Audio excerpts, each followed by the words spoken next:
sholat mah sholat, maksiat mah tetap jalan. Sholat mah sholat, ngomongin orang jalan.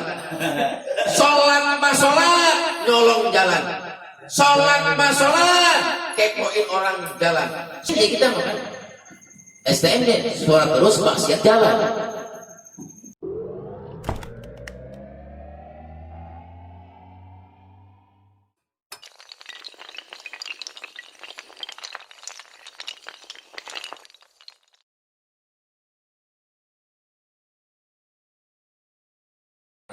أعوذ بالله من الشيطان الرجيم بسم الله الرحمن الرحيم الحمد لله رب العالمين الرحمن الرحيم مالك يوم الدين إياك نعبد وإياك نستعين اهدنا الصراط المستقيم صراط الذين أنعمت عليهم غير المغضوب عليهم ولا الضالين اغفر لنا ولوالدينا آمين.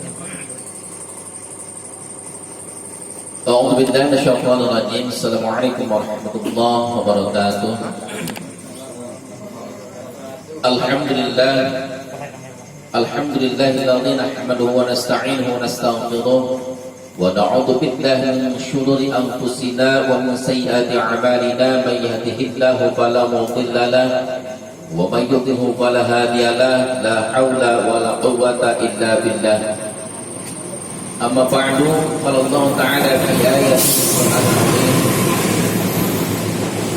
وهو أصدق القائل أعوذ بالله من الشيطان الرجيم يرفع الله الذين آمنوا منكم والذين أوتوا العلم وقال أيضا في آية أخرى أقيم الصلاة لذكري وقال النبي صلى الله عليه وسلم مروا أولادكم بالصلاة إذا بلغ 7 سنين وإذا بلغ 10 سنين فاضربوه عليها. الحديث صدق الله العظيم وصدق رسوله النبي الحبيب الكريم ونحن على ذلك من الشاهدين والشاكرين والحمد لله رب العالمين. Hadirin kaum muslimin, kaum muslimat yang dirahmati oleh Allah Subhanahu wa taala. Tentunya marilah kita sama-sama buka pengajian ini dengan memuji dan memuja kebesaran-kebesaran Allah Subhanahu wa taala, bahwasannya semuanya kita bisa datang ke majelis ilmu ini tidak lepas daripada kenikmatan yang telah Allah berikan kepada kita, entah itu nikmat sehat wal afiat, nikmat panjang umur dan nikmat-nikmat yang lainnya.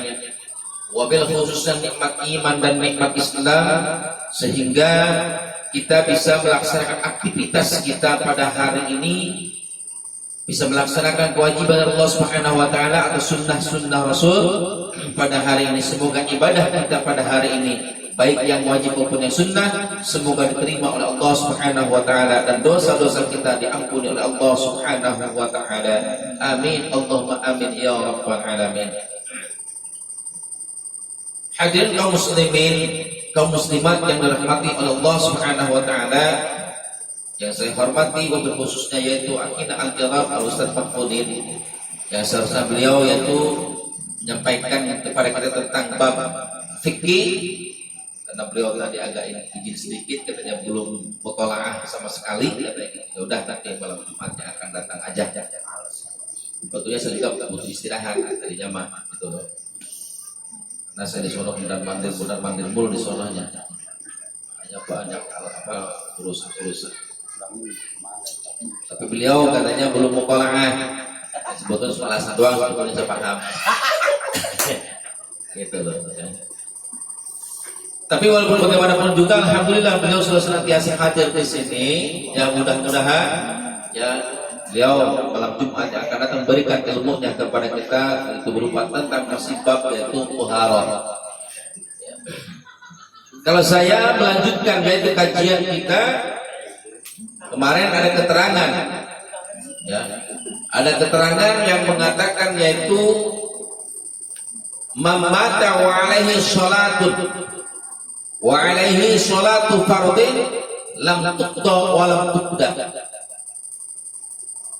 Ada keterangan bahwasanya ketika ada orang yang meninggal dia meninggalkan sholat yang 5 waktu, maka sebahagian ulama berpendapat adalah lam tuqda wa lam tuqda, tidak usah diqadhain dan tidak usah difidyah. Sebahagiannya kita sudah bahas pada malam Jumat kemarin. Kenapa tidak diperbolehkan dan kenapa tidak usah lam tuqda wa lam tuqda, tidak usah diqadhain, tidak usah yaitu namanya difidyah. Tetapi ini ada suatu faedah, ya. Mambaca wa alaihi salatu fala qadha ala wala fidyatalah. Wa fi qauli jam'in mujtahidina innaha tuqda anhu li khabar al-Bukhari wa ghairihi. Tetapi sebahagian ulama mujtahid ini di sini adalah tentunya mujtahid fatwa. Jadi ulama itu terbagi mujtahidnya. Sebahagian ulama, ya, bukan sebagian lagi di sini, jamun, ya. Artinya persatuan kalau bahasa kita nyaman, ya. Persatuan ulama ahli fatwa pada saat itu baik mutaqaddim maupun mutaakhirin sepakat bahwasannya ketika seseorang meninggalkan sholat yang 5 waktu, lalu dia belum sempat yaitu mengqadha dengan sendiri, maka itu boleh diqadhain. Boleh diqadhain oleh siapa? Liwarisihi idza awsa, kepada ahli warisnya.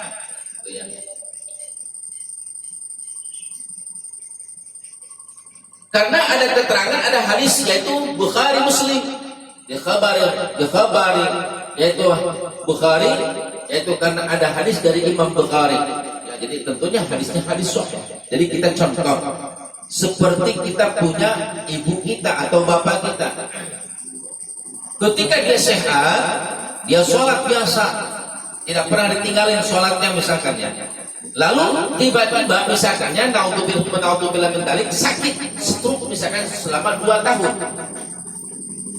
Misalkan artinya sakit yang membolehkan meninggalkan sholat, ya. Lalu selama 2 tahun berturut-turut tersebut, orang tua kita itu sama sekali tidak melaksanakan sholat yang wajib tentunya yang 5 waktu. Maka ketika orang tua kita meninggal dunia lalu berwasiat untuk dipidyahin, untuk diqadhain, maka kepada ahli warisnya yaitu wajib mengqadhakan sholatnya.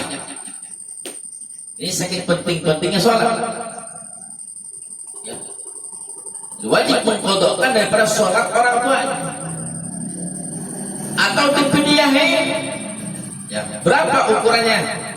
Malam Jumat yang lalu, 2 minggu yang lalu sudah kita jelaskan, yaitu nisfu sa', ya. Ada juga yang 1 sa', ya. Kalau fitratin seperti yaitu zakat fitrah, ya. Jadi kalau ukurannya yaitu 1 sa' itu berarti 3,5 liter. Kalau fitrah seperti itu fitrah. Jadi 1 waktu itu yaitu berarti 3,5 liter. Kalau misalkan 3,5 liter, 1 liternya itu misalkan 10.000, berarti 35.000 kali 5 dalam 1 hari. Berarti berapa tuh 1 hari? 10? Maksudnya harganya 175.000 rupiah 1 hari, kali yaitu 360 hari. Berapa? 63 juta kali 3. 189 juta rupiah yang 3 tahun berturut-turut itu fidyahnya. Fidyah. Ini bab fidyah.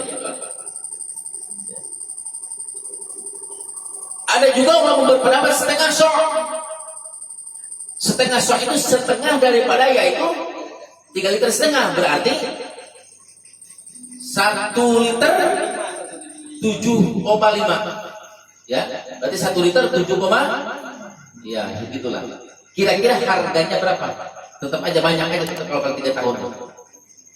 Atau kali 2 tahun misalkan. Ya. Nah, nanti ada dananya ngambil dari mana? Ya. Kalau seandainya mampu. Intinya menurut ulama ahli mujtahid, ya ulama mujtahid maka bahwasannya yaitu ketika orang tua kita atau ada orang yang meninggal lalu dia meninggalkan sholat 5 waktu, maka itu hukumnya ketika wasiat maka wajib dikodoin dan dipidyahin kalau seandainya yaitu wasiat. Pertanyaannya Pak, bagaimana kalau tidak wasiat? Maka kalau tidak wasiat, maka itu tergantung daripada yaitu ahli warisnya kepada anak-anaknya. Kalau anak-anaknya pengen yaitu selamat orang tuanya, maka harus mengkodokin yaitu kedua orang tuanya. Kalau misalkannya benar-benar meninggalkan sholat itu tanpa ada udzur. Kalau meninggalkan sholat itu harus ada udzur. Seperti sakit yang membolehkan untuk meninggalkan sholat. Kalau misalkan yang sakit stroke gitu ya. Stroke ya. Kenapa kan stroke kan kayak di domat itu ada stroke-nya gitu. Kayak stroke.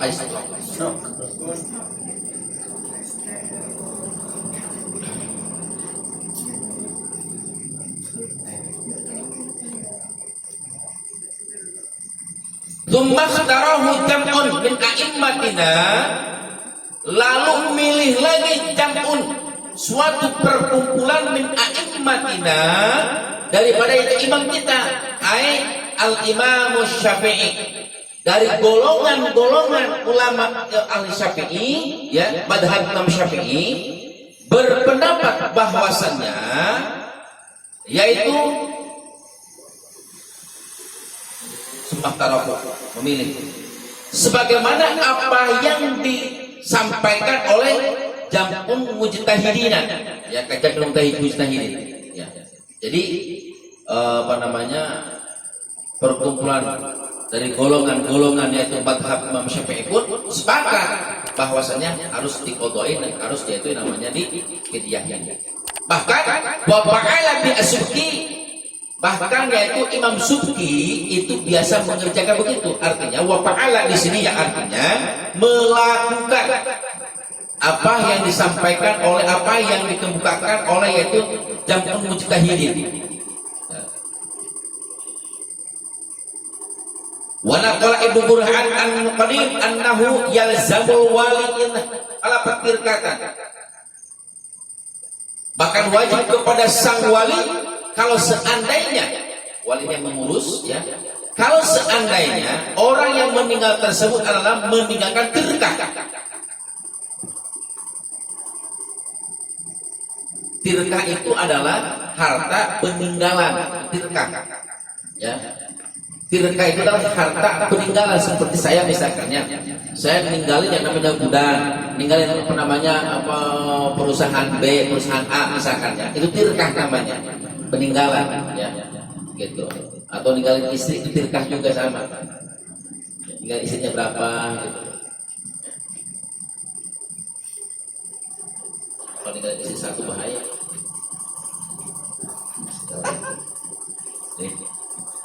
Leh.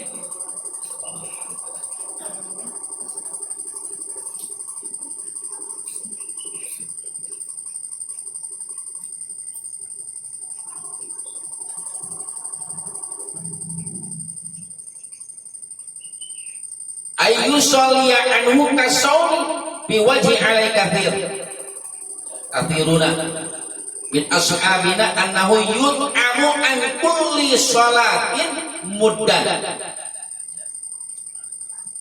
Ini tadi bahkan yaitu telah menukil Ibnu Burhan anil Qadim, bahkan ada keterangan Qadim, ya. Qadim itu adalah kalam ulama yang terdahulu.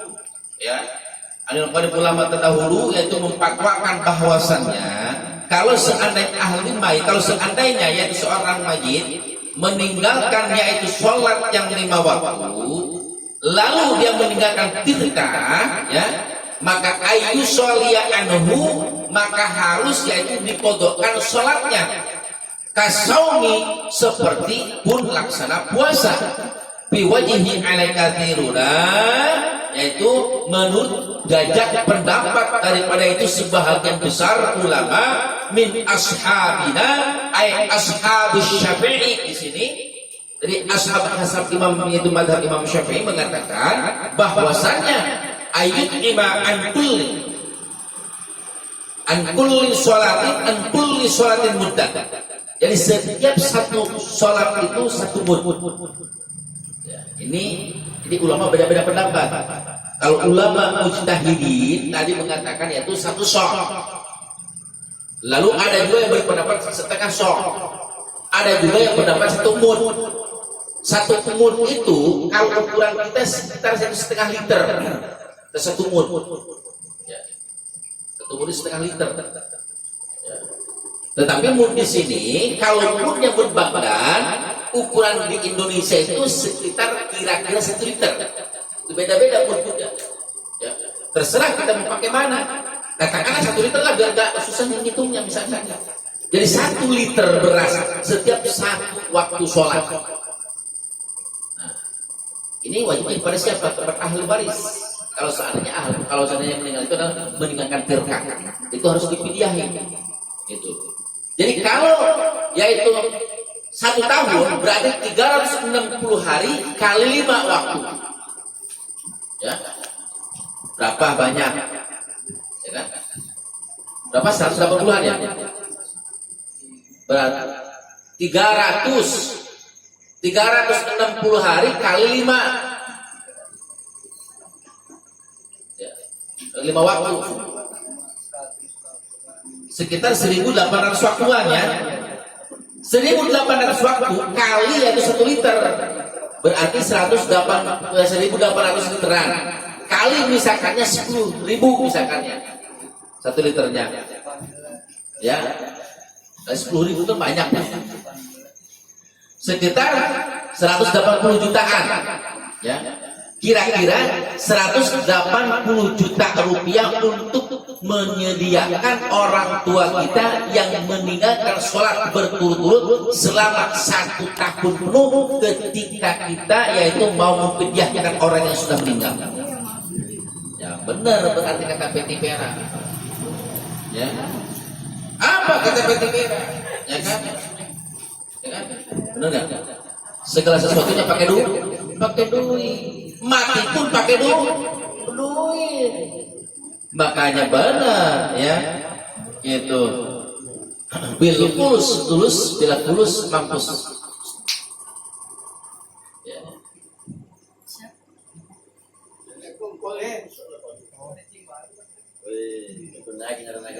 Ayo, turun ya. Aduh, bos, pakai bos. Jadi gitu, ya. Jadi 180 jutaan kira-kira begitu. Jadi ketika kita misalkan tahlil yang ke-7 harinya biasanya digunakan itu sekitar yaitu ketika ada 40 hari biasanya. 40 hari baru itu melaksanakan yaitu fidyah biasa begitu. Ya, fidyah biasanya. Ya itu kalau sholat jangan disatuin ketika yang tidak kubulnya.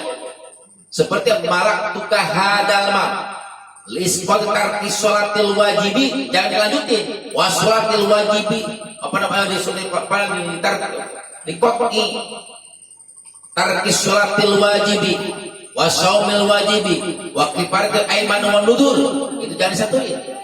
Jangan. Kalau sholat harus dipisahkan.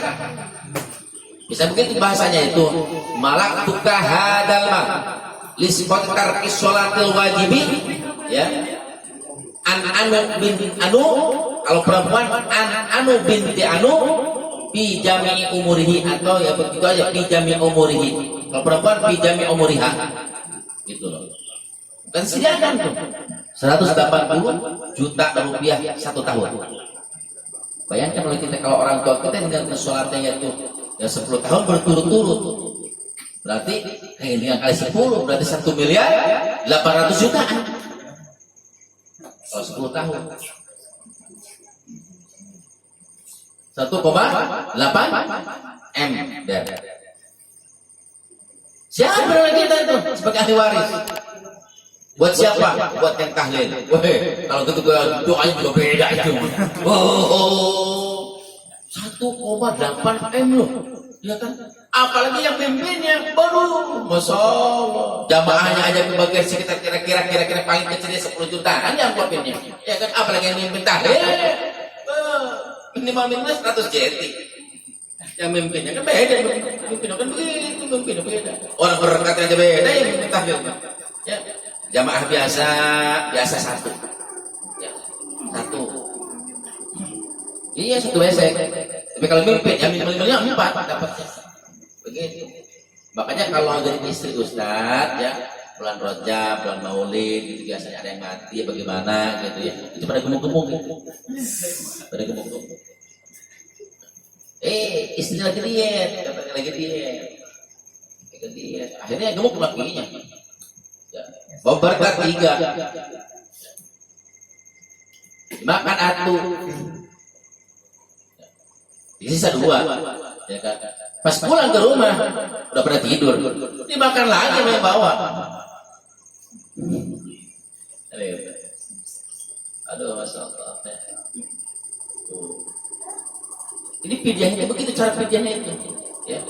Cara pidyahnya itu begitu. Jadi apa namanya, kita harus mempersiapkan. Kalau 1 tahun itu berarti 180 jutaan lebih gitu. Ya, tapi pada prakteknya sebetulnya nggak begitu, ya, nggak begitu sebetulnya prakteknya. Pada prakteknya mah bagaimana, nanti belum selesai ngajinya makanya dipotong dulu. Kalau ngaji jadi potong-potong, kadang-kadang kan suka gagal paham di situ. Ngaji sepotong begini, Ustaz, ini salah tuh. Salah, jangan begitu, kata itu. Kasihan sama ahli bait, katanya kan begitu. Bagaimana kalau orang kagak mampu? Katanya ninggalin sholat. Bagaimana kan nggak mampu? Kata bagaimana tuh? Ngajinya jangan sepotong, makanya harus selesaikan dulu.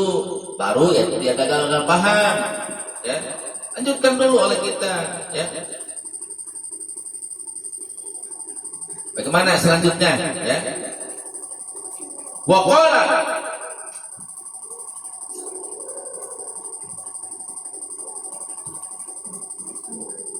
Al-Muhammad Tabarani yusalli al-mayyit, ya yasilu. Maklumatannya. Yasilu lil mayyit kullu ibadatin tuf'alu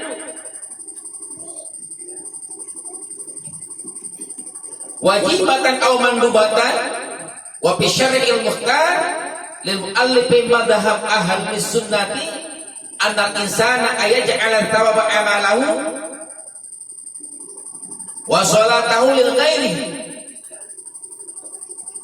Ini belum, tapi ini ke ininya dulu ya. Ketika dipidyahi, pidyah itu sama dengan sedekah sebetulnya, jadi bukan menebus dosa, bukan ya. Jadi kalau orang kaya bukan enak, berarti gak usah sholat, pidyah di sini bukan tebusan dosa ya, bukan tebusan, tapi sedekah gitu ya, sedekah untuk dia itu ahli mayit ya, itu sedekah, nyampe itu pahalanya ya. Yasilu lil mayyiti, maka itu akan nyampe kepada si mayit kullu ibadatin, setiap ibadah tu'alu yang dikerjakan ini ibadah tersebut wajibatan aw mandubatan, baik hukumnya yang wajib maupun yang sunnah ya, baik yang wajib maupun sunnah. Jadi apapun itu ya yang dikerjakan oleh orang lain untuk si mayit, maka itu akan sampai pahalanya. Jangan takut. Seperti pidyahkan, nyampe enggak pahala itu mayit? Insya Allah akan nyampe. Termasuk yaitu yang malam Jumat kemarin kita bahas tentang yaitu membaca Al-Quran di atas kuburan selama 41 hari. Ada yang sampai 40 hari, ada yang sampai 1 minggu, dan waktunya di jam-jam, dijatahin 1 jam itu baca Al-Quran. Ya, boleh itu kita ujroh, boleh. Karena kan udah bahas kemarin itu bagaimana, dari mana hasilnya, dari mana ngambil dananya, dari tirkah si mayit. Si mayit tidak punya tirkah, tapi anaknya pada kaya, misalnya, lalu kayanya juga kaya dermawan semuanya, boleh. Bahkan termasuk adu harga sekalipun boleh. Seperti begini, ya, ada orang yang meninggal, anaknya datang ke saya, Pak, tolong siapkan katanya anak majlis 24 orang misalkan. Buat apa tuh? Buat ngaji yaitu 24 jam. Gitu. Di kampung begitu kan. 24 jam. Selama 40 hari. Kira-kira misalnya Pak Ustaz, itu kira-kira per jamnya itu berapa? Boleh atau tidak boleh? Itu tidak termasuk pola kelas tabi ayat sama dengan kalilah? Tidak termasuk. Tidak termasuk. Boleh misalkannya kakak si keluarga yang meninggal ini misalkannya, bagaimana kalau per jamnya itu saya gaji 30.000 jamnya misalkan. Lalu kata saya jangan 30.000 zaman sekarang, malah pantasin aja 50.000 per jam misalkan. 50.000 deal misalkannya, boleh.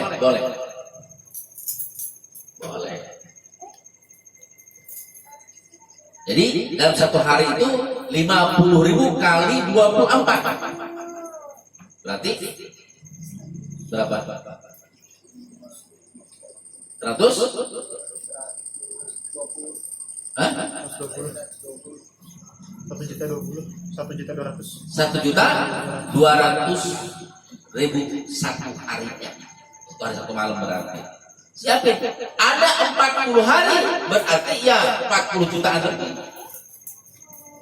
Itu aja. Makanya ketika kita jadi orang kaya, lalu orang tua kita meninggal, jangan sayang untuk sedekahin orang tua kita. Kalau soalnya kita mampu, ya. Jangan sayang. Pasti sampai ke pahalanya. Ya. Lalu kita pun dapat balasan. Yang penting kita niatin sedekah. Jadi sama-sama yaitu niat sedekah. Yang baca Al-Quran niatin sedekah, yaitu kepada mayit, keluarga mayit bersedekah harta kepada si pembaca Al-Quran. Yaitu sedekah aja oleh kita. Sama-sama sedekah jadi jatuhnya. Fidyah yang begitu. Ya, kalau di Kulon, di Bogor masih berlaku nggak begitu. Kadang-kadang memang iya, kadang-kadang para ustadz kampung itu kadang-kadang, tidak semua, kadang-kadang ada orang meninggal diberebutin tuh, ya. Jadi ngurusin lubang mayit aja kadang-kadang. Makanya pemikirannya agak sedikit katro. Benar. Kalau ustadz kampung kan begitu. Kayak nyolatin aja, kalau nggak ada duit nggak ada dana. Coba kalau di Jakarta nyolatin gratis di Jakarta. Bahkan kan terima kasih aja.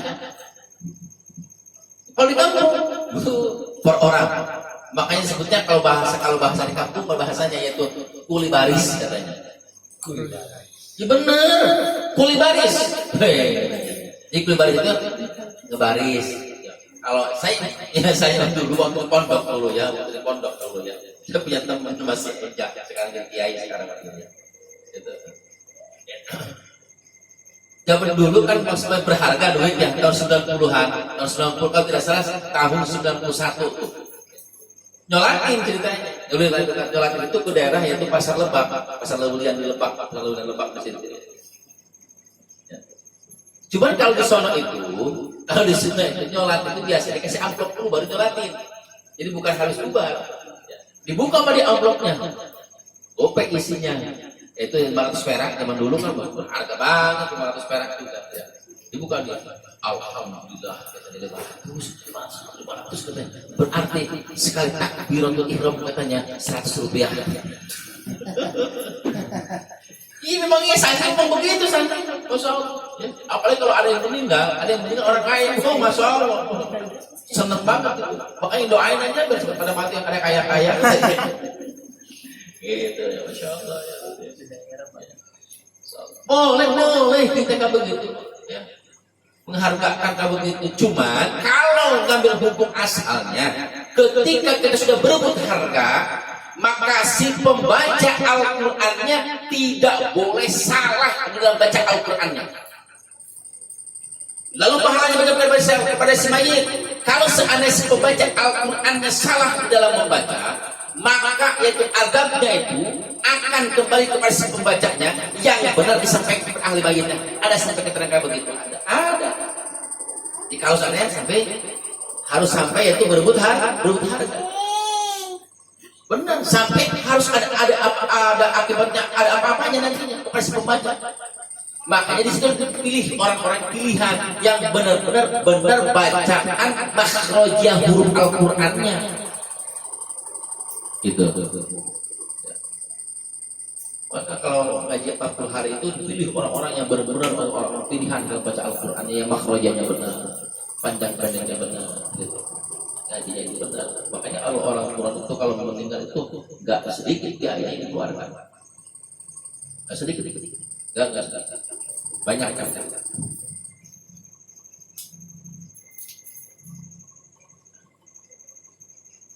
Lalu bagaimana mekanismenya? Annal lil insani ayaj'ala thawaba amalahu wa sholatihi li ghairihi. Ya. Annal insana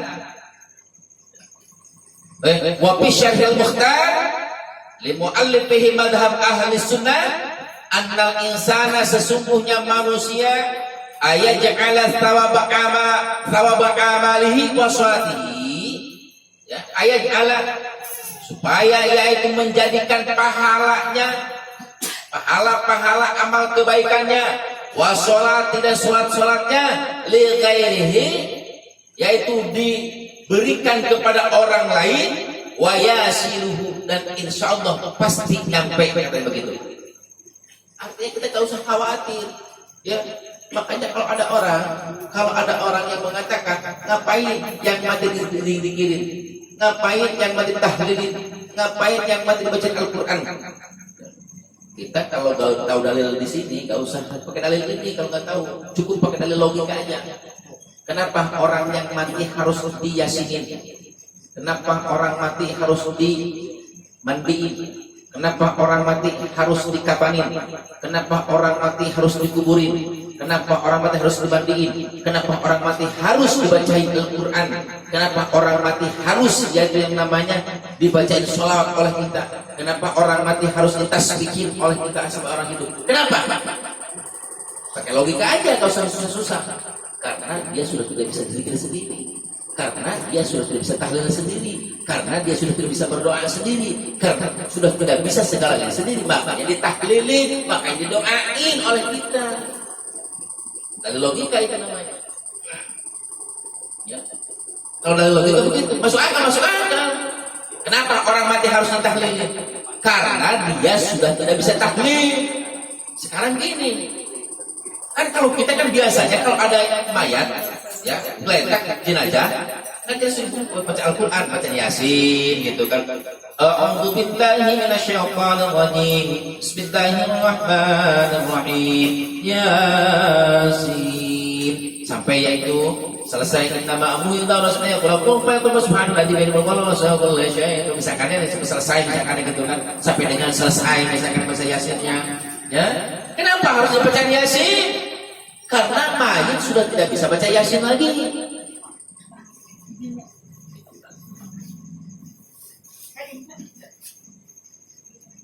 Kan berambil kalau seandainya mayat harus baca Yasin sendiri.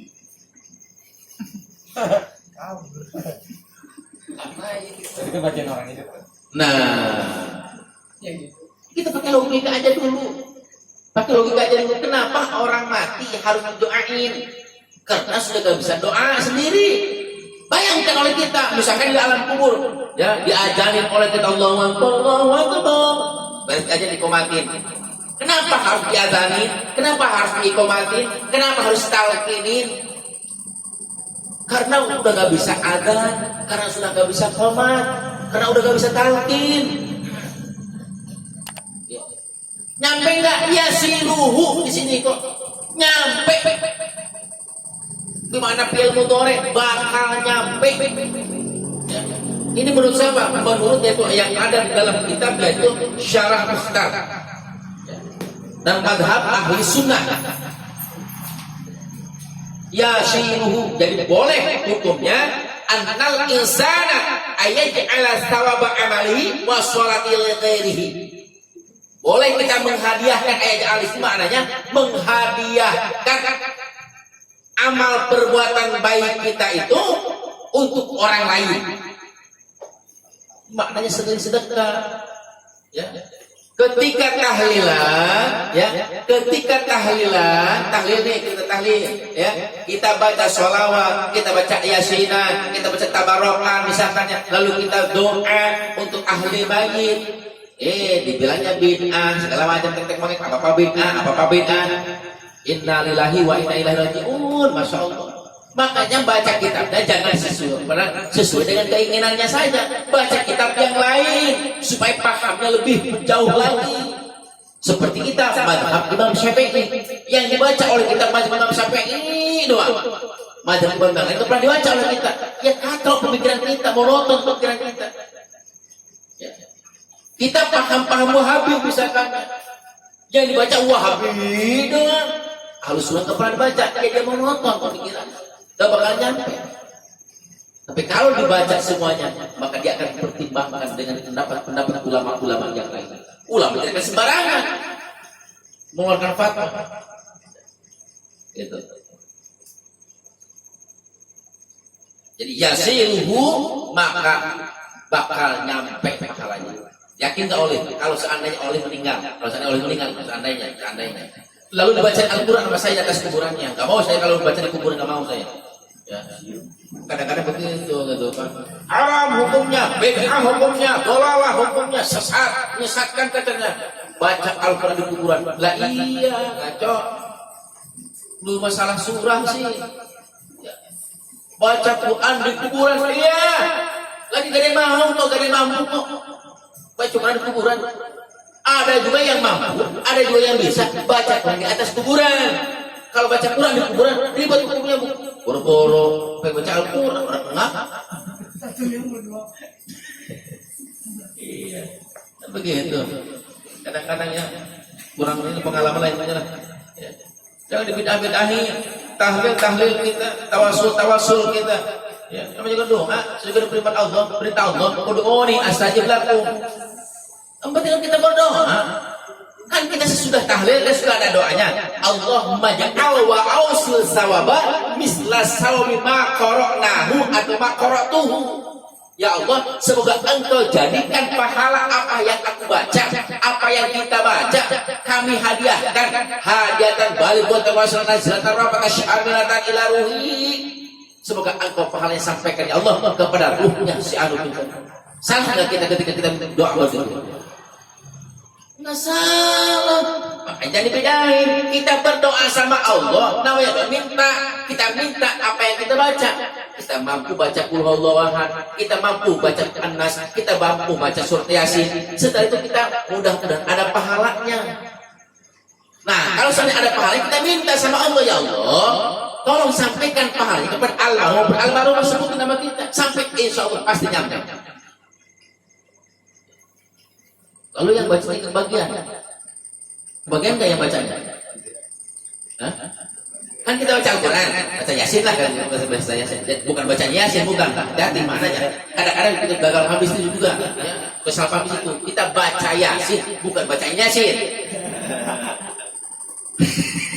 Soalnya kalau baca Yasin, yang namanya Yasin pasti tersunggi. Ya tersinggung gitu maksudnya. Ya. Kita baca Yasin, lalu kita minta sama Allah pahala baca Yasin kita semoga dilimpahkan kepada almarhumah. Sekarang bagi kita pembacanya dapat pahala apa enggak? Hah? Dari mana kan udah dihadiahin? Ayo. Ya. Kan hadiatan balighatan wasilatan nazilatan rahmatan syamilatan nazilatan ila ruhi anu binti anu bin anu. Udah dihadiahin semuanya. Buat kita ada nggak? Ada nggak buat kita? Hah? Ya Allah, kan Ingatin doanya. Allahumma ja'al wa ausil sababa misla sawabi ma qara'tuhu misla sawabi.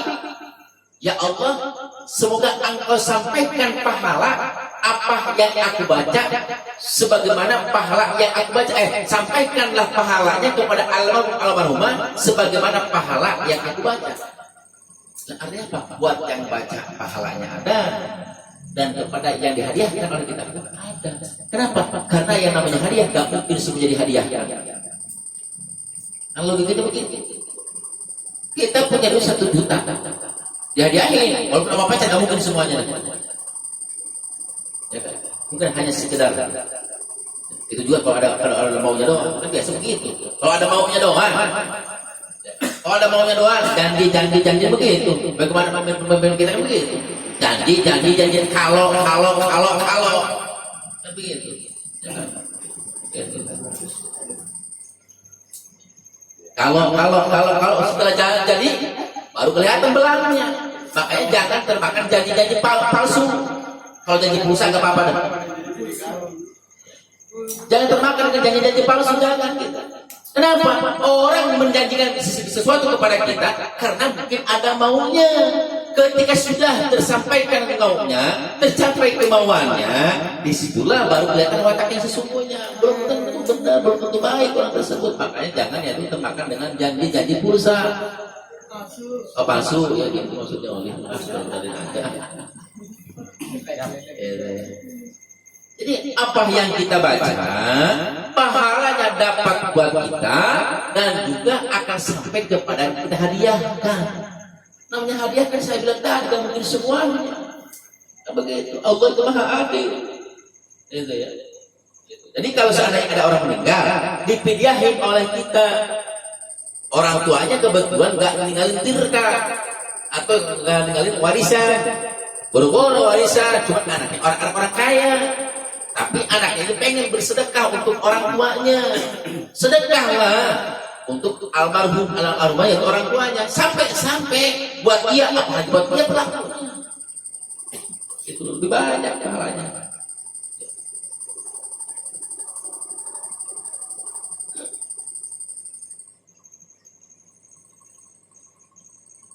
Wa qauluhu lam tuqda wa lam tuqda anhu.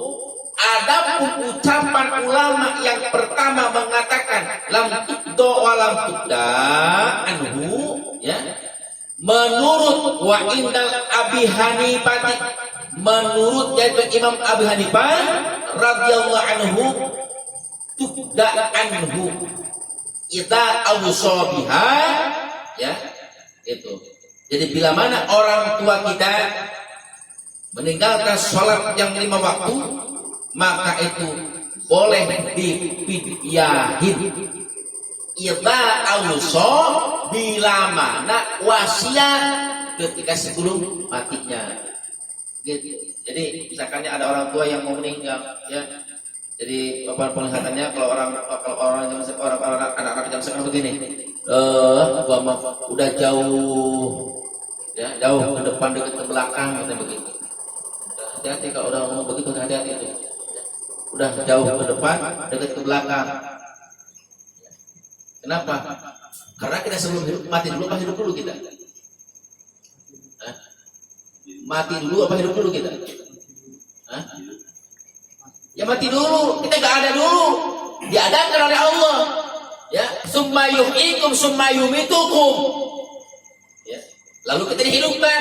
Setelah dihidupkan kita summa yumitukum, dimatikan kita summa yuhyikum, lalu kembali kita akan hidupkan. Makanya kalau hidup itu, ya, mati itu apa namanya? Kita sebelum dikasih nyawa oleh Allah, lalu dihidupkan, lalu dimatikan lagi oleh Allah. Kalau orang Sunda bilang, kalau orang udah ngomong kayak begitu, biasa udah gak lama waktunya, biasa gitu. Ya. Satu, kalau ada orang sakit, sering nanyain jamu, udah hati-hati. Keduanya, ya benar, saya ini, kenapa saya suka bukan kita apa namanya percaya mati itu kan, tetapi ini fakta. Keduanya, ketika orang tersebut sudah tidak betah dibantalin. Jadi kalau dikasih bantal, maunya di pinggirmu. Kadang-kadang bantalnya diambilin sama dia gitu. Keduanya, ketika pakai baju dia gini-gini kayak mau dibuka-buka mulu. Ya, gitu loh. Nah itu udah ciri-ciri, nanyain waktu siang atau malam jam berapa, sering ditanya gitu aja. Ya, itu hati-hati ya. Jadi kalau besok ada yang nanyain, ada majelis ada yang nanyain jam berapa sih? Ayo, hati-hati loh. Ya, hati-hati pokoknya. Maria, kata si Puput, jam berapa sih? Oh, hati-hati lu. Kamu nanya ngaji gitu loh. Makanya harus jelas kalau ngomong harus jelas. Jangan mainin jam aja. Takutnya ngebekasin doang begitu. Tanda-tandanya orang mati begitu. Tanda-tandanya orang yang mati bahagia juga ada. Ada. Satu, ketika dia meninggalnya tersebut, ya, matanya semua tertutup dengan rapat. Ya. Keduanya, keluar air mata. Ketiganya, tersenyum. Keempatnya, berkeringat di jidatnya. Ini tanda-tanda ahli sa'adah disebutnya. Ahli-ahli orang yang bahagia matinya. Makanya ketika saya ditinggalkan oleh almarhum bapak saya, ya, karena beliau itu meninggal persis di paha saya, karena saya dari habis isya sampai meninggal beliau, ya, malam Jumat pada saat itu saya selalu selesai dekat dengan orang tua. Ya, 3:30 beliau bilang, mau ke kamar mandi dulu, mau bersih-bersih gitu. Udah saya lepasin Al-Quran, lalu saya bopong itu ke kamar mandi. Di kamar mandi dia sikat gigi, beres sikat gigi dia ambil air wudhu, setelah ambil air wudhu, udah saya buat saya gendong lagi ke dalam. Setelah digendong ke dalam, sampai saya ingat aja, walaupun udah beberapa tahun yang lalu. Ya. Nah setelah sholat sambil duduk, lalu dia tasbih, lalu dia ngomong begini, kalau mau pergi itu katanya yang cepat apa ya biar nggak macet. Sebab begini katanya, naik motor katanya suka macet juga di jalan, apalagi mobil katanya gitu. Naik apa ya kalau mau pergi-pergian biar cepat. Saya udah paham. Saya ajak ini Pak, kendaraan yang paling hebat dan tidak pernah ada macetnya, ini baca kalimat ini. Saya bilang, la ilaha illallah Muhammadur Rasulullah. Nah itu baca oleh beliau sampai sakaratul mautnya, bahkan ketika meninggal pun saya tidak tahu, padahal itu ada di paha saya tidur. Persis beduk subuh, ya, beduk subuh tiba itu ada di ini saya dan sudah menghembuskan nafas terakhir. Ketika meninggal, beliau salah satu ada ciri-ciri yang menurut pada saat itu, ya, menurut saya baik, yaitu matanya tertutup semuanya dan juga keluar air mata dari ini keluar air mata. Awas hati-hati pas betul kalau motor, ya Allah itu matinya aja keluar air mata, berarti disedih, berarti anak-anaknya pernah sedih kali dia aja pernah sedih berat. Bukan begitu. Makanya pas begitu ada tanda-tanda begini itu begian, mulutnya, bibirnya kelihatan tersenyum, buru-buru saya ngambil kitab di Hayatus Zain. Ada keterangan kitab di Hayatus Zain. Dibuka sama saya kitab di Hayatus Zain, saya akurkan. Makanya saya aminkan pada saat itu, insyaallah sambil almarhum dalam keadaan bahagia dunia bahagia akhirat saya. Ini ada tanda-tandanya. Ya, makanya kita sebagai anak harus iba terhadap orang tua kita yang sudah meninggal. Kalau seandainya orang tua kita, ya, meninggalkan sholat, lalu kita mampu kodoin oleh kita, lalu kita misalkan mampu untuk pidiyahin oleh kita. Ya. Tapi kalau menurut Imam Abu Hanifah tidak usah dikodoin, cukup dipidiyahin saja. Kalau menurut Imam Abu Hanifah, di sini jelaskan, ya kan, wa indal Imam Abu Hanifah radhiyallahu anhu tuqda anhu kita auso biha wala tuqda anhu. Itu loh. Ibu pendapat Ibu Abu Hanifah itu mah cukup dipidiyahin saja, itu pun kita auso bila mana wasiat. Nah, kalau bapak misalkan nggak ada, kalau ibu sudah tidak ada nanti, Lalu kan ibu meninggalkan sholat yang 5 waktu sekian tahun. Tolong ya ibu wasiat, mamah wasiat misalkannya sama kalian, tolong pidyahin mama, tolong pidyahin ibu, tolong pidyahin bapak, tolong pidyahin anak. Nah ketika wasiat, maka kakak Imam Abu Hanifah harus hukumnya kepada ahli waris untuk jatuh pidyah kepada yaitu orang tuanya yang meninggal. Wala tuqdu anhu, tapi gak usah dikodoin sholatnya, cukup dipidyahin saja. Ya. Itu menurut pendapat yaitu Imam Abu Hanifah. Jadi pendapatnya masing-masing beda-beda. Ya, ini enaknya. Jadi kita banyak wawasan, banyak ilmu jadinya. Katanya satu begini, katanya satu begini, begitu. Makanya kita jangan salah paham. Ya, jangan salah paham bagaimana? Sama-sama ada dalilnya, sama-sama ada keterangannya. Terserah kita mau pilih yang mana. Tadi pidyahnya ada yang satu sok, sebagaimana kalau fitrah dijelaskan seperti zakat fitrah, ada juga yang 1,5 sok, ada juga yang 1 mun. Silakan. Kan inti di situ adalah sedekahnya. Gitu. Ini mau pendapat kiai yang satu sok katanya. Tidak boleh kurang, katanya satu kata siapa? Kata ulama ahli ini juga katanya 1,5 sok. Katanya satu kata siapa 1,5 sok katanya. Berarti itu sama orang meninggal katanya sama keluarganya. Cukup 1 mun aja. Akhirnya berantem. Seumur-umur kagak nanya tuh kiai, kiai. Karena baca kitabnya sepotong-sepotong. Ya. Lebih parah lagi itu bid'ah. Gak pernah dilakukan Rasulullah SAW. Gak lagi parah lagi itu. Gak baca kitab sama sekali. Iya, gitu ya. Makanya banyak beda paham menjadi rahmat buat kita. Al-ikhtilafu rahmatun. Perbedaan pendapat menjadi rahmat buat kita, menjadi yaitu penyebab yaitu pemersatunya kita Islam. Begitu seharusnya. Jangan pernah kita cari perbedaannya, tapi yang dicari oleh kita adalah bersamaannya. Sama-sama dipidyahin boleh.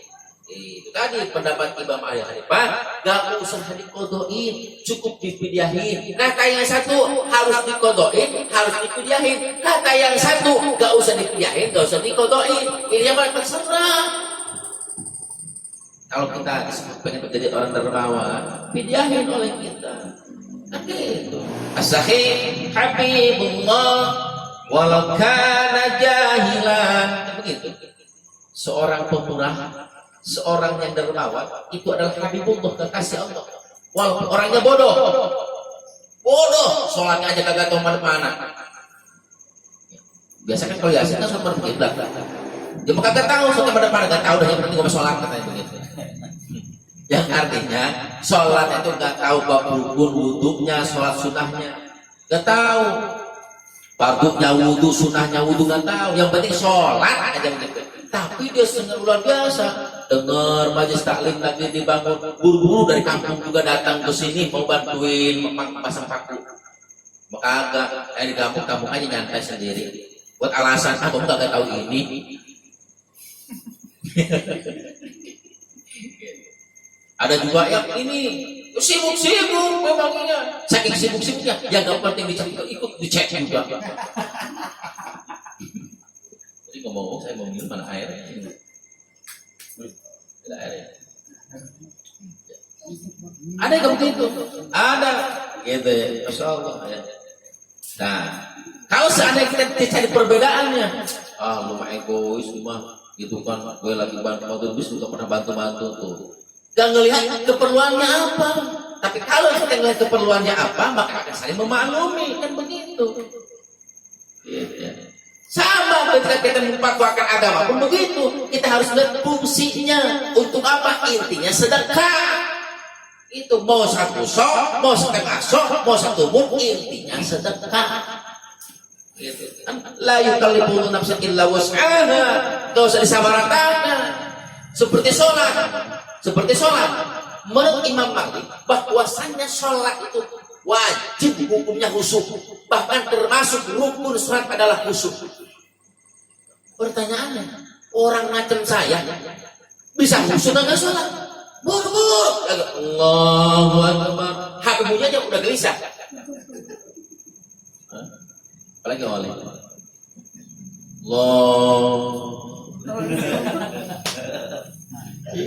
Ini benar. Saya suka ngeliat orang lagi sholat di masjid, bawa HP, ya, bawa HP-nya taruh di depan dia. Begini suka ada tuh, nggak dibalikin lagi begini. Ya. Allah, memang nggak bunyi. Allahu Akbar, ada yang panggilan. Innalillahi wa inna ilaihi raji'un. Tuh, itu sholat kita begitu. Ya. Sholat kita begitu itu pantesan kita kadang-kadang sholat sama sholat maksiat kita tetap jalan. Sholat sama sholat ngomongin orang jalan. Sholat sama sholat nyolong jalan. Sholat sama sholat kepoin orang jalan. Sholat sama sholat berantem sama teman jalan. Sholat sama sholat gak akur sama saudara bisa seumur hidup. Padahal sholat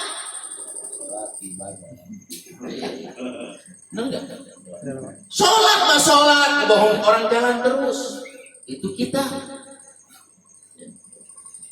Sholat mas sholat PHP anak orang jalan terus.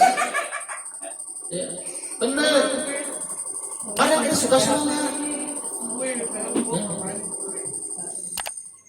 Ini kenapa bisa demikian? Di sholat jalan terus, maksiat jalan terus, STMJ.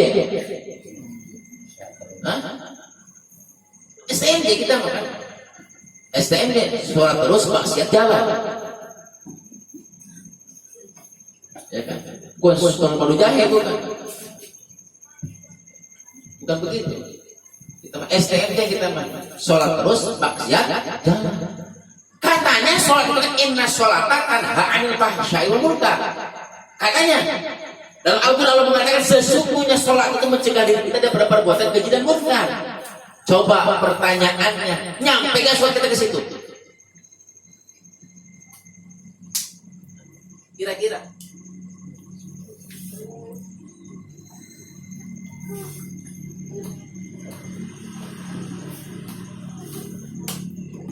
Nyampe gak sholat kita ke situ? Ya. Sedangkan menurut pendapat sebahagian ulama bahwasannya sholat ketika kita sholat maka khusyuk itu termasuk salah satu rukun daripada rukun sholat. Ayo, bagaimana coba? Masya Allah, boro-boro khusyuk kita mau sholat. Kadang-kadang lupa naruh HP kita sholat. Allahu Akbar. Oh iya di atas lemari. Benar. Allahu Akbar, ya Allah, gue punya janji nanti siang mau ketemu sama si dia. Ya. Makanya segala sesuatunya dapat sama sholat. Bener, dapat sama sholat itu sesuatunya. Ya.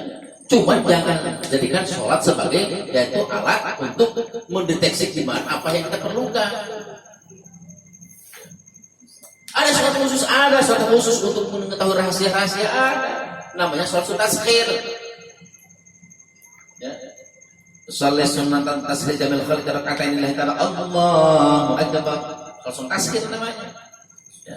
Jadi kalau ada sesuatu pasti letak ada dalam diri kita. Kalau kita belum plong, pasti masih ada yang letak aja di hati kita. Kalau belum jelas itu berita. Bahkan ketika sholat ada yang ngatain, itu dianu. Ya. Sholat sunnah makanya. Suka sholat begitu. Nggak tahu lah orang tahu ilmunya. Bagaimana tahu ilmunya? Ya jajah dulu. Namanya sholat ini benar. Di tangan saya, ini mata saya. Ketika saya ada yang penasaran dalam hati saya, ini tangan belum selesai. Ini mata saya belum selesai. Ketika belum melihat, ketika tangan saya belum memegang, benar. Bukan yang ngomong sombong, bukan. Ya kalau kalian pengen kayak saya begitu, bukan yang ngomong sombong. Laksanakan sholat sunnah tasbihnya. Ya, apa waktunya? Ya minimalnya jam 11 ke atas pokoknya. Jam 12, jam 1, jam 2, jam 3. Ya, untuk membuka yaitu yang namanya rahasia yang tersimpan. Baca lagi doanya namanya hijib miftah. Bukan miftahul pala, bukan. Namanya hijib miftah. Pembuka dari segala sesuatu. Dibuka oleh Allah karena kita mintanya semua Allah. Karena Allah juga yaitu Al-Fattahu, Allah Maha Pembuka, minta oleh Allah. Gitu. Makanya kalau kalian punya pasangan, kalau punya pacar, kira-kira kalian ragu, sholat sudah 2 rakaat, konsultasi, nggak bisa Pak, hajat aja 2 rakaat udah, minta sama Allah petunjuk. Suka Pak, tapi tidak nyampe. Kenapa? Karena sholat itu tadi kagak musuh kita mah. Ya kan? Kagak musuh kita sama sholat ya. Pak, saya minta petunjuk melalui sholat kepada Allah supaya mengetahui jodohnya apa bukannya. Tapi kan pernah itu datang katanya itu namanya hidayah. Ya sholat kita bagaimana? Karena kita sholatnya itu sebelum sholat itu sudah gadaikan dengan keperluan kita. Kenapa kan? Ya. Jadi sholat kita itu digadaikan dengan keperluan kita. Sebelum kita sholat di hati kita sudah yakin dengan sholat ini katanya gue bakal sholat itu bisa membuka apa, padahal bukan itu sebetulnya mah. Sholat aja dulu, setelah sholat baru kita doa, kosongkan hati pikiran kita. Jangan ketika sholat kita gini jangan, fokuskan ketika sholat. Nah, gitu. Makanya kalau kita mah itu tadi sholat terus maksiat jalan. Kenapa? Karena sholat kita tidak sesuai dengan apa yang difatwakan oleh ulama ahli mutanafi'. Apa kata ahli ulama mutanafi'? Sholat itu yaitu ada 3 huruf. Shod, lam, ta. Apa artinya shod? Shodnya sidqul qaul. Ya. Jadi ketika orang yang mengaku suka sholat, maka sidqul qaul, ucapannya benar, ucapannya jujur, tidak pernah bohong, apalagi ngebohongin orang. Jadi kalau kita merasa diri sebagai orang yang suka sholat, hindari perbuatan dusta, hindari oleh kita yaitu pengkhianatan. Begitu namanya orang suka sholat. Bagaimana Pak, saya suka sholat tapi maksiat jalan, tapi saya nanti orang jalan, tapi ngebohongin orang jalan, bagaimana? Ya itu tadi berarti sholat kita belum nyampe. Percuma dong sholat, tidak ada yang percuma. Minimal kita menggugurkan kewajiban, begitu aja. Kadang-kadang kan terlalu juga, gak usah sholat, percuma sholat juga. Kalau hatinya masih ini katanya, itu namanya mematahkan semangat. Suka ada orang begitu, ngapain sholat kalau hatinya belum bersih? PA, justru itu sholat itu bisa membersihkan hati kita. Kan kita bukan malaikat, kalau kita kan bukan nabi, imannya sudah naik. Kalau kita kan kadang imannya turun, kadang imannya naik, turun naik, bersih kayak tanjakan. Begitu orang kita. Ya, kalau kita begitu, turun naik, imannya kita bukan malaikat, kita mah ya kita bukan peranakan dia, bukan kita. Tapi kalau seandainya sholat kita pengen benar-benar tanha anil fahsya'i wal munkar, maka ketika sholat pasang oleh kita sidqul qaul. Jadi ketika kita sholat, apa yang kita ucapkan itu berfaedah, bermakna, berhikmah. Jangan berdusta, jangan membohong, jangan menyakitkan orang lain. Begitu sidqul qaul. Ya. Ketika kita menyakitkan orang, astagfirullahaladzim, saya akan sholat. Ketika kita mau berharap astagfirullahaladzim, saya akan sholat, kenapa saya sholat? Astagfirullah aja, itu harusnya. Namanya orang sholat. Lalu lam, keduanya, sholat lam. Apa artinya lam? Layin qalbi. Apa artinya layin qalbi? Lembut hatinya. Jadi bagi ada orang yang mengaku sholat tapi hatinya keras batu, berarti engkau belum sholat. Gak mampu nasihat yang datang dari dirinya, nasihat datang dari kedua orang tuanya, nasihat datang dari orang lain, nasihat dari gurunya, tidak pernah mempan masuk ke dalam dirinya, ke dalam hatinya keras seperti lebih keras daripada batu. Berarti walaupun orang tersebut suka sholat, berarti sholatnya kosong. Gitu. Kenapa? Tidak layak kolbi. Kenapa tidak bisa layak kolbi walaupun suka sholat?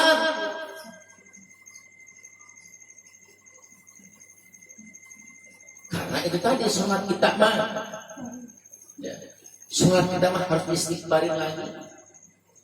Ibadah kita itu harus istighfarin lagi. Sedekah kita harus istighfar lagi. Zikir kita harus istighfar lagi. Sholat kita harus istighfar lagi. Sedekah kita harus istighfar lagi. Ngaji kita harus istighfar lagi. Gitu. Karena kita bukan prakteknya ke sana. Intinya kita yang penting menggugurkan kewajiban aja minimal begitu aja udah. Ya, tapi kalau kita pengen benar-benar inna sholata tanha 'anil fahsya'i wal munkar, maka laksanakan oleh kita. Jadi ketika habis sholat, maka ya Allah saya harus sholat. Masa nggak mau panasnya saya ya Allah. Ya, gitu. Jadi supaya hati jangan sampai sumpung bukun umyung bahum layak. Jangan sampai hati kita, mulut kita, kuping kita sudah dibutakan, sudah dipulihkan, sudah dibisukan mulut kita, yaitu bahwa layak tidak pernah menggunakan akal pikiran, yang ada ego dirinya. Kalau ada orang ego dirinya terlalu mengedepankan, yaitu ego dirinya daripada akal pikirannya, maka orang tersebut sebutkan keras hati. Kenapa bisa keras hati? Karena sholatnya belum bisa menembus ke dalam jasad dirinya. Hati-hati. Ya. Inilah. Lalu yang ketiganya apa tarkul ma'asi.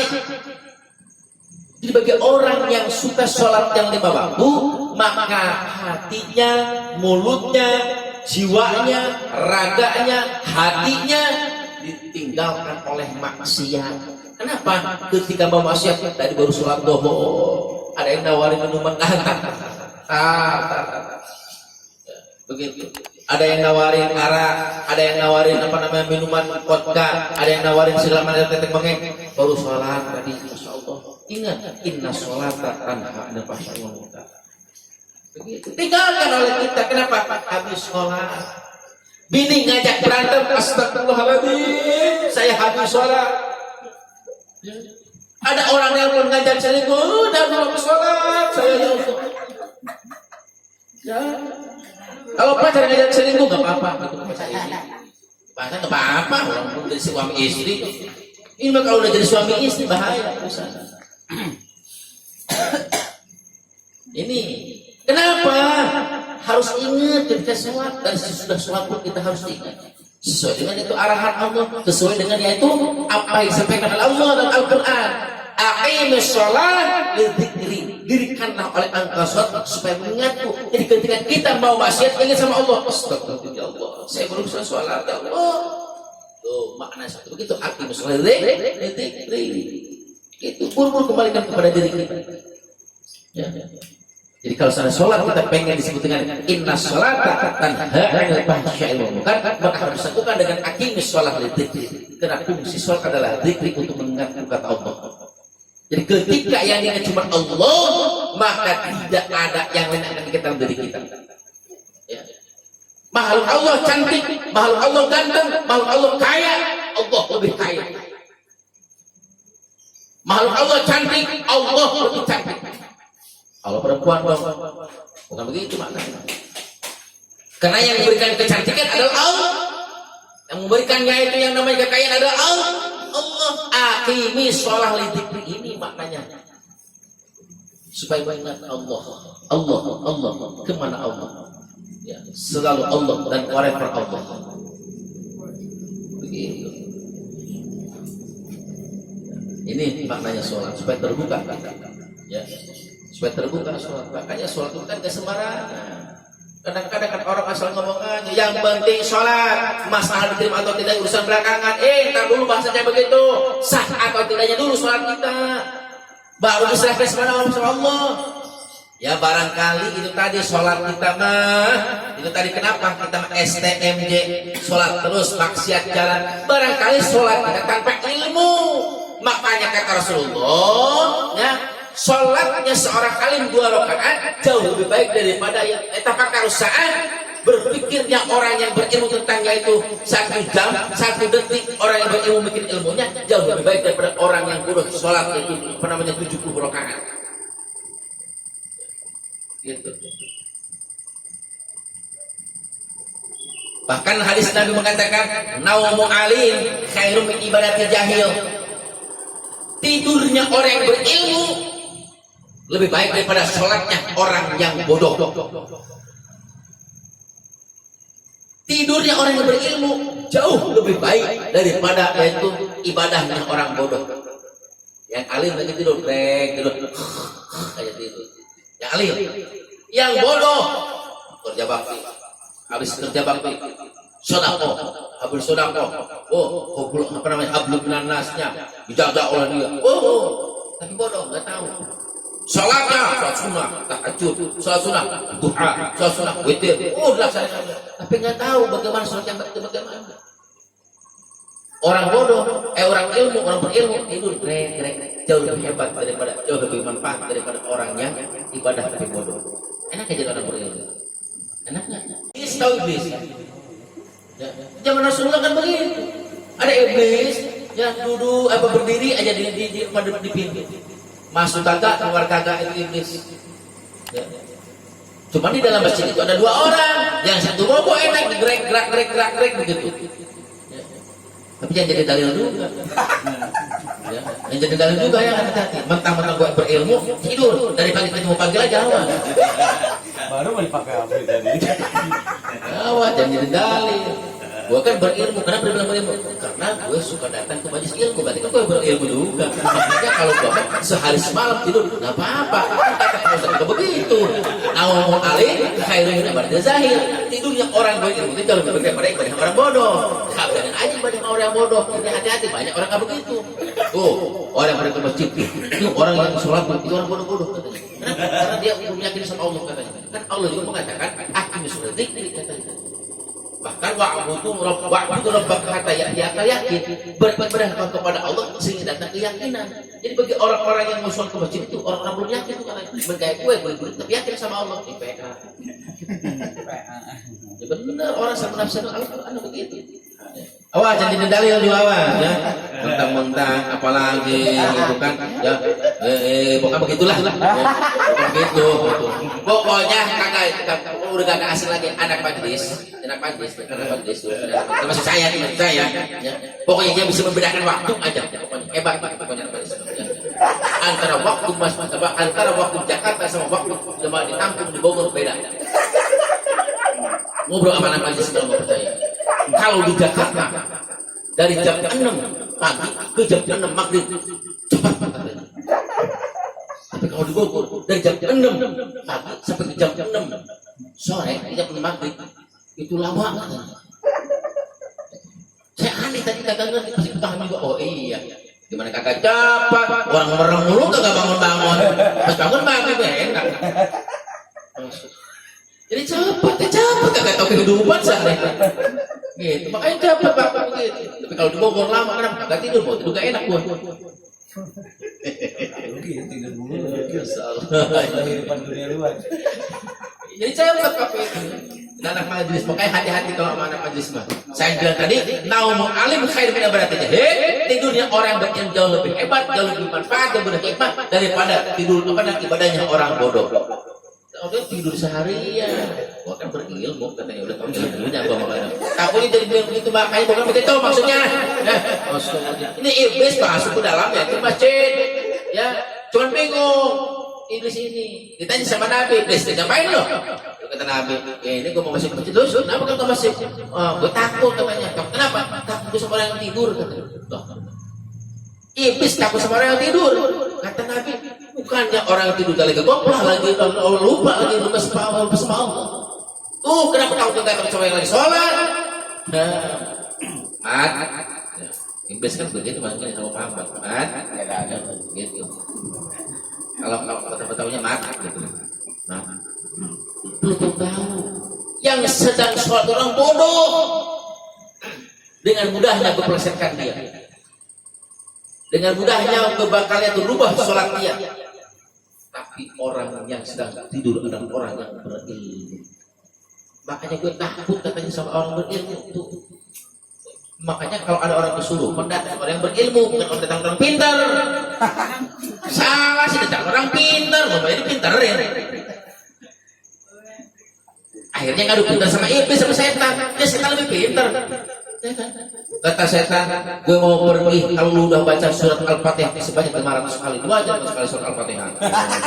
Udah beres kita tambahin PA asal manusia bego katanya. Artinya gitu namanya.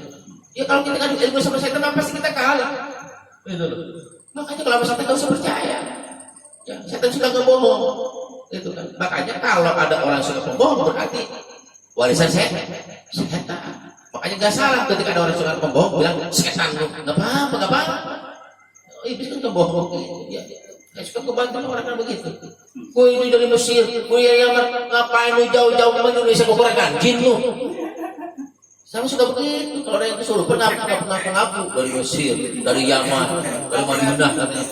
Gini ngaku dari Madinah, gini ngaku dari Yaman. Tapi ngapain lu jauh-jauh datang ke sini? Memang benar orang sana. Sama gitu kan? Di Indonesia aja udah banyak jin. Ya kelihatan, kagak kelihatan. Banyak stoknya sama di Indonesia. Ngapain jin impor sama gitu? Iya, macam-macam aja kadang-kadang. Gak usah percaya gitu ya. Nggak ada petugas imigrasi loh.